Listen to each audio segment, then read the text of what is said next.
Hello, everyone. Hi, how are you?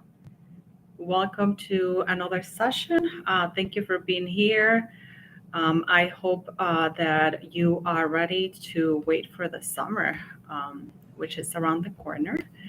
Um, again, this is another session for parents, and thank you so much for being here with me. This is another session, like I mentioned, and we will be talking about supporting first generation college students. Again, my name is Claudia Aly, and I am a parent outreach coordinator with the Illinois Student Assistance Commission, also known as ISAC. And this is another session for the month. Our last session is coming up. Next month in May, May 8th, will be our last session for the school year. So I invite you to save the date.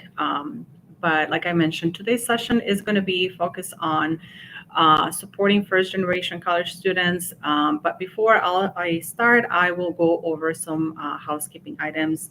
Again, just as a reminder, this session will be recorded and it will be available in the ISAC's YouTube channel.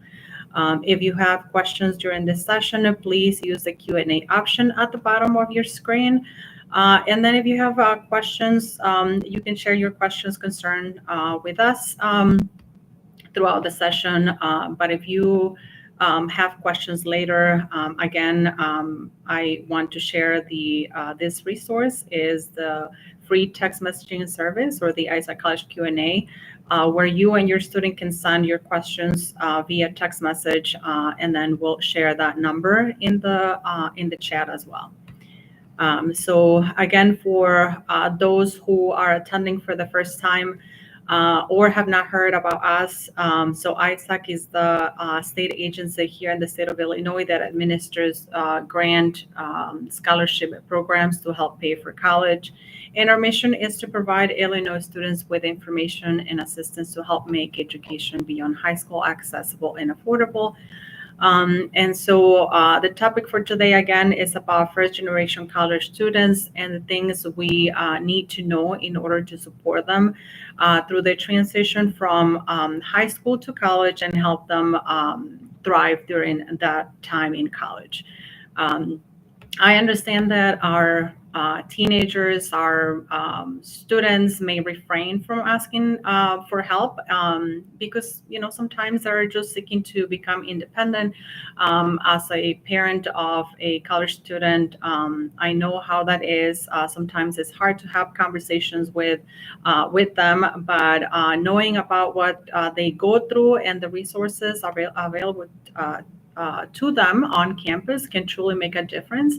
Our role as parents is still crucial during this time in transition, especially their first year in college. I feel that period of time is what will define whether they stay in complete college or leave, right? So this is the reason we thought about this session being important. And so to begin, I wanted to start by defining what it means to be a first gen student. So although the definition of who is considered a first gen student can vary, for our purposes, we consider a student to be a first generation college student if their parents do not have a bachelor degree from a U.S. institution. They may have started college but did not finish. They may be immigrant parents without a college credential, or even if the parents earn a degree in their country of origin, the students would still be considered first gen. And siblings may have earned a degree as well, but they will still be first gen. In other words, if parents do not have a college degree, all children within the same household are considered first gen students.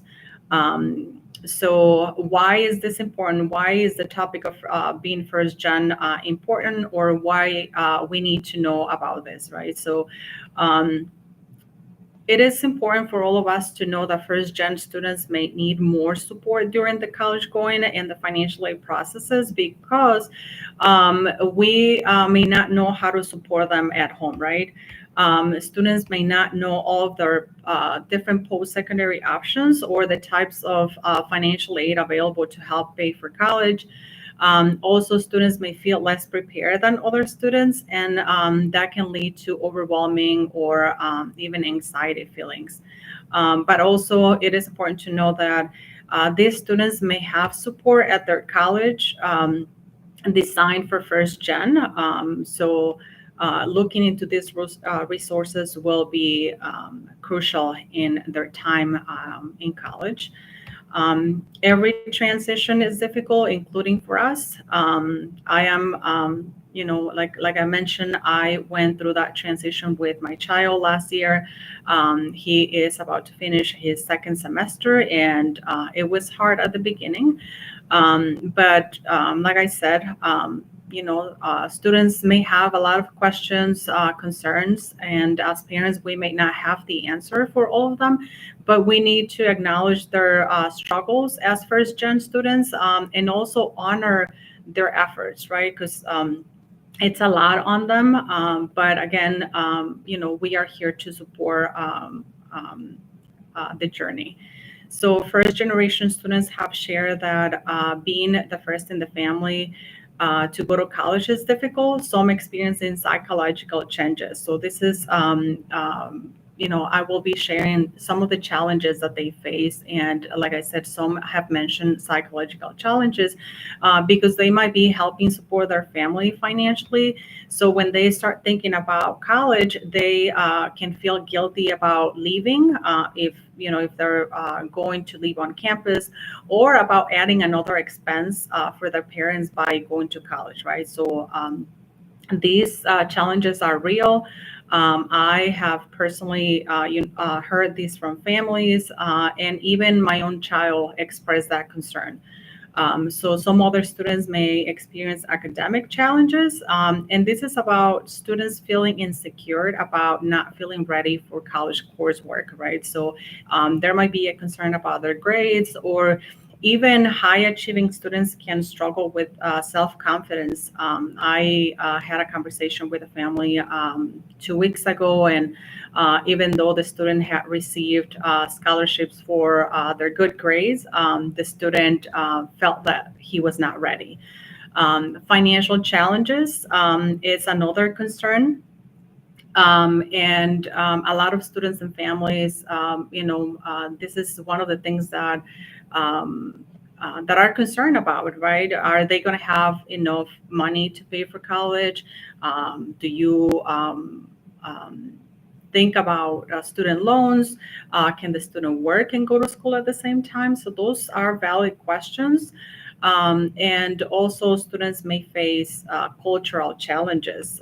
First generation students may feel marginalized by the campus culture, and it is common for them to feel anxiety for not feeling like they're at home, right? So feeling like they don't belong is a common trend. And I remember a couple years ago, I met this student who was going to another state for college. And after the first semester, the student came back, and he shared that he didn't saw his community there. He felt different, right, and out of place. So he decided to come here to his home. He started college here. He started in a community college, and then he transferred to a 4-year institution. But again, these are challenges that they face. And it is important when parents are there to support, all and try to answer all of their concerns. And then the other aspect is, from the cultural aspect, is when parents might think that their child has a lot of free time in college. As I have shared in previous videos, um, the schedule for college is completely different, right? they might have one class a day, or they may have one class in the morning, one class in the afternoon, and they have those free hours in between. And sometimes for that reason, parents ask them to get a job or help more at home. But college takes a lot of time outside of the classroom. So really, that free time is meant to be for studying, group projects, writing papers, or other responsibilities that are associated to those classes. And having a job can be hard for students, especially when they're trying to focus and do well in their classes. Other challenges include not being familiar with college terminology. For example, not knowing how credit hours work. We are so used to hear during their high school years about classes, but in reality, when they start colleges, they talk more about credit hours, right? And so for one regular class, the equivalent is 3 credit hours. And that means that the class meets a total of 3 hours a week. And a lot of students don't know that, and a lot of us don't know that either, right? So that's one of the things, knowing or getting familiar with college terminology. Or they may be concerned about how many credit hours are required to get an associate degree or a bachelor degree. So again, college terminology can make a difference and can influence on our students. One big thing is time management. Again, it may appear that the students have a lot of free time, but they need this time for independent work. So making sure that they balance work and family commitments. Uh, that would be something to be aware of. And then also, commuting is another barrier for first gen students. Those who are not staying on campus might find a little bit difficult to connect with other students or join organizations or clubs due to not being on campus. Compared to the ones who live there, right? If your student is commuting, encourage them to make an effort to be on campus on certain days a bit longer, or to join an organization. Connecting with peers can help them feel more supported and do better overall, right? So, just encourage them to spend a little bit more time on campus, and that again will help them connecting with other peers. These are only a few of the challenges our first gen students go through, but there are different resources or things they can do to feel better supported. And now I will be sharing some of the resources on campus. Academic advising is something that students can look into. I know that a lot of students struggle academically at the beginning because they are not used to the rigor of the college classes. But again, meeting with an academic advisor who is a professional staff member who is trained to assist your students with their academic planning. For example, they can help them register for the right classes, or perhaps refer your student to other resources. I feel like my advisor when I was in school was the person that I go to see often, especially for those students who are taking classes at a four-year institution and they decide to take summer classes, and they decide to take it at a community college instead of taking it at the same institution. They have to make sure that the class that they are taking outside of the university will be transferable. So this is an important aspect to check with the academic advisor, right? So they will be the person who will tell you, yes, this is the right class, or no, you need to take another class. So let your student know about, this professional who's there to support or to help, finding the right classes or finding the right resources for whatever it is that the student is struggling. One of the resources that I would like to share is the tutoring and academic support. I use this support a lot. Sometimes students tend to wait until they're failing the class to see a tutor, but tutoring is available throughout the semester. The student can visit the tutoring center for help in math, chemistry, or any other subject, really. And the writing center helps students when they have to write a paper for their English class or for their psychology class. Those are the two classes that are known for, having that as an assignment for the students to write papers. And so the person there can give them feedback, so they can get better grades, or better writing so they can get better grades. And then this is important to know that you don't have to pay an extra dollar amount for these services. In most colleges and universities, tutoring and academic support services are already included in tuition and fees. So you don't have to worry about that. There is no extra cost. These are services, again, available to your student. Counseling services is one of the resources you and your student need to be aware of as well. Um, as I mentioned, some first gen college students do not know how to handle the stress associated with the different challenges they go through. And this puts them at risk for, again, anxiety, depression, and other health and behavior issues. So, some colleges provide confidential counseling services, and they can be one on one, they can be therapy groups, or even online counseling services. So just keep in mind that these services could be available at your students' institution.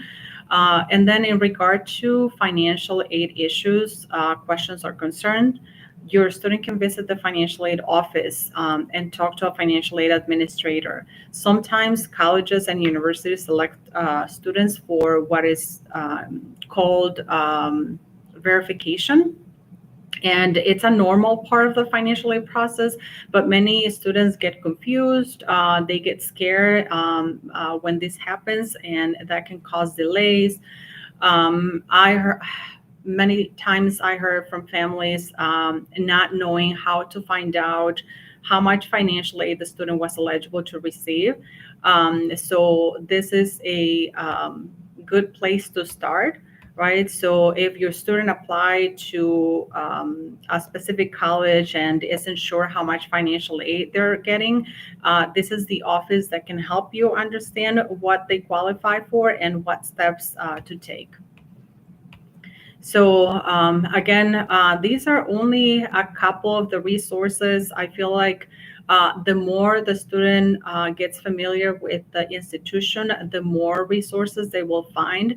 But those are the ones that helped me when I was a student. Those are the ones that some students and families share, that those were the good places where they receive support whenever they need it. And then the things that your students can do, getting involved as much as they can. I like to talk to parents about internship programs. So internships are great opportunities for students to gain experience in the field of study. Students gain knowledge and job experience, and they're more exposed to networking with professionals and getting full-time job offers. As an example, my sister graduated from college. She never took advantage of this internship programs, and it's been hard for her to find a job. So I think this internship program will help them develop those skills, help them, gain experience. And the other aspect, they will be able to socialize, right, and be more engaged in their school. And then also, one of the things that I usually talk to families is the importance of finding a mentor. A mentor can help students understand how college works. They can provide emotional support and motivation. They often connect students with internship, research opportunities, or even leadership roles. Finding someone who the student can trust, it could be from the institution, it could be someone they know from their community or their high school. It doesn't matter who that mentor is. But again, it is really, really important. They have that one person that they can go and talk about anything.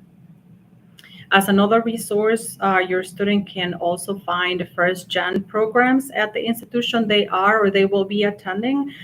Some colleges have these programs to provide extra support that these students will need, right? So, it is important to look into those resources. Usually, those programs are listed on their website. So, if your student is about to start college in the fall, I would suggest to visit the college's website and look for these resources. One of the benefit of being first gen student is that it opens access to additional funding. So this is a positive thing, right? So your student can apply to scholarship for first gen students. And again, this is in addition to other financial aid programs that the student may qualify for. Oftentimes, I get this question from families: can my student, apply for the scholarship?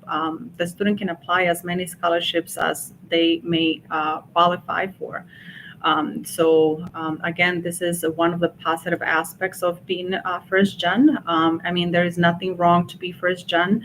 Um, I feel that students should be proud of, going to college and even experiencing those challenges. The only thing is just to look for those resources, find your mentors, and just try to do your best to persist. And then to kind of close our session on first gen college students, if your child will be the first in your family to earn a college degree, there are great resources they can be part of.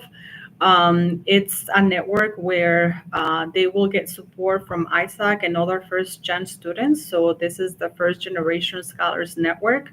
Again, if they're starting college this fall, we have events and mentoring and programs designed to help them feel prepared. So I will be sharing that link in the chat. And then they can also find resources for students and parents in there as well. So again, like I said, I will be sharing this link for you to check out.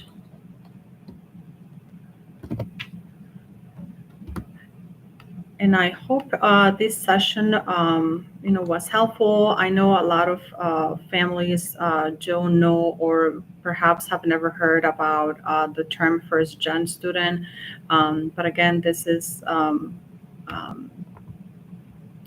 students may encounter different challenges, but again, just looking for those resources that are available for them. So in the chat, I'm sharing the different resources that students and parents can find it through our First Gen Scholars Network. And then I also share the text messaging system, the ISAC College Q&A, for students and families send us their questions via text message. And again, all of our services are free. We are here to support you. I did not mention this at the beginning, but I work with parents. So if you need some assistance, you're free to text me. I usually handle the Spanish line, but if you send your message there, I will reply as well. And then the students have the other line, 847-243-6470. That's for the students, as well as for families. We normally get mostly students on that line. But again, you can use either one or the other. So with that, I don't have much to share. If you have any question, you can share with us in the chat.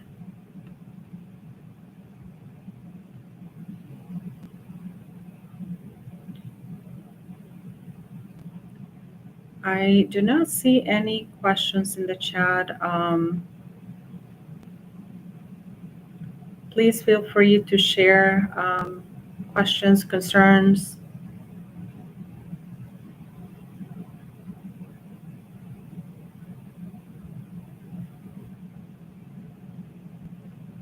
Okay, so thank you so much for joining me tonight. I hope this session was helpful. And like I said, for May, I will be hosting another session on May 8th. It's going to be at the same time. And I hope you can join me then. Thank you so much and have a good night.